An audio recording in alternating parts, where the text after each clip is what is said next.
नमस्कार मेरे प्यारे बच्चों। हम कक्षा 3 में आस-पास पुस्तक में से पाठ नंबर 5 यानी कि छोटू का घर पढ़ चुके हैं। तो आज हम पढ़ेंगे इसमें जो कविता है। हमने छोटू के बारे में पढ़ा कि वह मुंबई शहर में आता है और वो एक पाइप को अपना घर बना लेता है, जिस पाइप में वह अपना जीवन चलाता है। और साथ ही साथ हमने अपने घर के विभिन्न विभिन्न हिस्सों के बारे में जाना। किस हिस्से में हम सबसे ज़्यादा समय व्यतीत करना पसंद करते हैं और अपने परिवार वालों को भी जाना। तो आज हम पढ़ेंगे घर प्यारा। यह कविता आपकी आस-पास पुस्तक में है।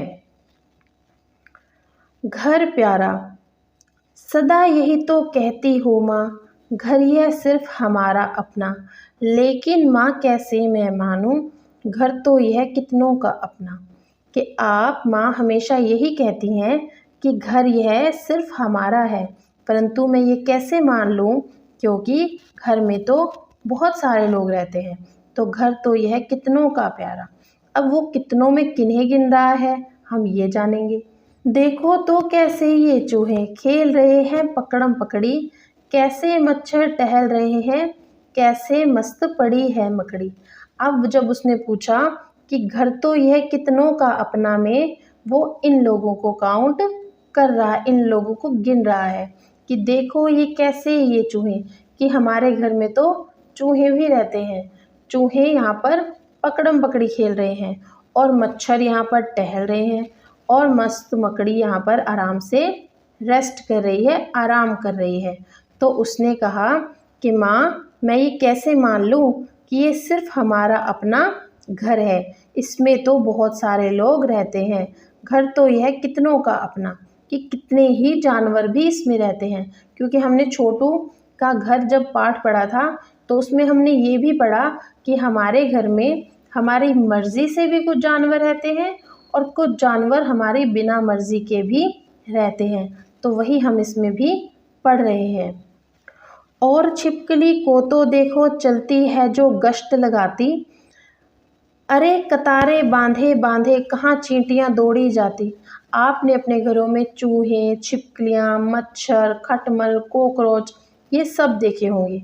तो वो बच्चा यही कह रहा है कि और छिपकली को तो देखो चलती है जो गश्त लगाती, कि कितनी तेज़ तेज़ दौड़ती है। और कतारें बांधे बांधे कहाँ चींटियाँ दौड़ी जाती। और चींटियाँ किस तरह से एक पंक्ति में लाइन में चले जा रही है। तो कतार किसे कहते हैं, कतार पंक्तियों को कहते हैं। पंक्ति, ये पंक्ति लाइन बनाकर जा रही है ना, तो इसे ही हम कतार कहते हैं। और उधर आंगन में देखो पंछी कैसे झपट रहे हैं, बिल्कुल दीदी और मुझ जैसे किसी बात पर झगड़ रहे हैं। कि पक्षी आंगन में खेल कूद रहे हैं और लड़ झगड़ भी रहे हैं, जैसे मैं और मेरी दीदी आपस में लड़ते हैं। इसीलिए तो कहता हूँ माँ, घर ना समझो सिर्फ हमारा, सदा सदा से जो भी रहता सबका ही है घर यह प्यारा। अब वो बच्चा क्या कहना चाहता है कि आप सिर्फ ये ना समझें कि घर सिर्फ हमारा है, इस घर में जो भी रहता है यह सबका ही प्यारा घर है। अब चूहों में देखने की क्षमता, परंतु सूंघने, छूने और स्वाद वाली क्षमताएं बहुत ही तीव्र होती हैं।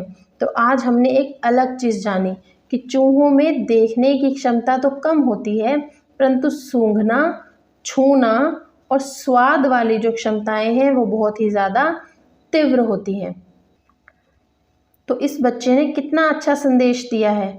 बच्चा कहता है कि माँ तुम कहती हो कि घर सिर्फ हमारा है, परंतु इस घर में जो भी जीव रहते हैं, जैसे कौन कौन रहता है घर में, चूहे रहते हैं, मच्छर रहते हैं, मकड़ियाँ रहती हैं और छिपकली भी रहती है, पक्षी रहते हैं, चींटियाँ रहती हैं। इन सब का भी अपना घर है ये। तो हमें सिर्फ अपना घर न समझकर इन सब का घर भी इसे समझना। अब आपको एक एक्टिविटी करनी है।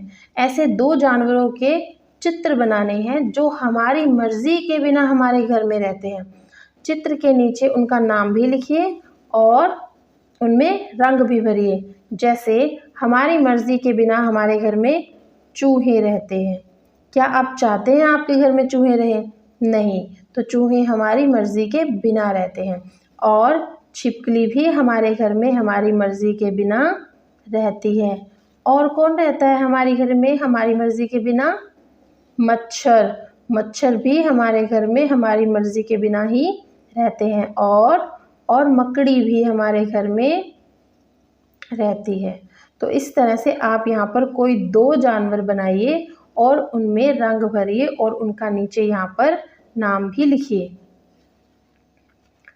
अब हम आपसे एक प्रश्न पूछते हैं, क्या तुम अपने घर को साफ रखते हो? आप अपने घर को साफ सुथरा रखने के लिए क्या क्या करते हैं आपको यहाँ पर लिखना है। जैसे जो सामान जिस जगह पर रखना चाहिए हम प्रयोग करने के बाद उस सामान को वहीं पर रखते हैं। इससे हमारे घर में सभी व्यवस्था बनी रहती है। सुबह शाम हम झाड़ू पोछा लगाते हैं ताकि घर साफ सुथरा रहे, चीज़ें बिखेरते नहीं हैं। आप इसमें और भी कुछ लिख सकते हैं। तुम्हारे घर में सफाई का काम कौन करता है? आपको यहाँ पे लिखना है कि आपके घर में साफ सफाई कौन करता है। तुम सुबह शौच के लिए कहाँ जाते हो? आप अपने घर में शौच के लिए कहाँ जाते हो? जैसे घर में शौचालय होता है तो हम अपने घर में शौचालय में जाते हैं। इसी तरह से अगला प्रश्न है, क्या तुम अपने घर या घर के आसपास किसी शौचालय का प्रयोग करते हो? यदि आपके घर में शौचालय है तो लिखिए, हाँ मैं अपने घर में शौचालय का प्रयोग करता हूँ। उसकी सफाई कौन करता है? जो शौचालय आपके घर में है या जो शौचालय आपके आसपास है, जैसे सार्वजनिक शौचालय होते हैं, तो उनकी सफाई कौन करता है? तुम शौचालय की सफाई में किस तरह से मदद करते हो? कि जब आप शौचालय का प्रयोग करते हैं तो आप उसको अच्छे से साफ कर देते हैं, आप उसमें पानी डालते हैं, है ना। तो इस तरह से हम बता सकते हैं कि हम अपनी शौचालय की सफाई रखने के लिए क्या क्या करते हैं। अतः हमें इसमें एक चीज़ और पढ़नी है कि टॉयलेट का प्रयोग कैसे किया जाए। टॉयलेट का प्रयोग करते समय हमें कुछ बातों का ध्यान रखना चाहिए। आइए हम उन बातों का ध्यान रखते हैं और उन्हें समझ। कैसे बन सकते हैं हम जिम्मेदार? हमें जिम्मेदार बनने की आवश्यकता है ताकि हमारे आसपास साफ सफाई रहे। टॉयलेट सीट का सही से इस्तेमाल कीजिए। इस्तेमाल करने के बाद हमेशा फ्लश कीजिए। अपने आप को ठीक से साफ कीजिए। टॉयलेट करने के बाद अपनी साफ सफाई करना बहुत ज़रूरी है। टॉयलेट जाने के बाद अपने हाथों को अच्छे से धोएं। तुम्हारे स्कूल में टॉयलेट की क्या व्यवस्था है? क्या आपके विद्यालय में टॉयलेट है? आपको उसके बारे में लिखना है। क्या यह साफ सुथरा रहता है? इसे कौन साफ सुथरा करता है और कैसे? तुम इसकी सफाई में किस तरह से मदद करते हो? तो इसमें आपको लिखना है कि हम टॉयलेट सीट का सही से इस्तेमाल करते हैं, इस्तेमाल करने के बाद उसे अच्छे से फ्लश भी करते हैं और अपने हाथों को भी अच्छे से धोते हैं। तो इस तरह से बन सकते हैं हम जिम्मेदार नागरिक और अच्छे बच्चे।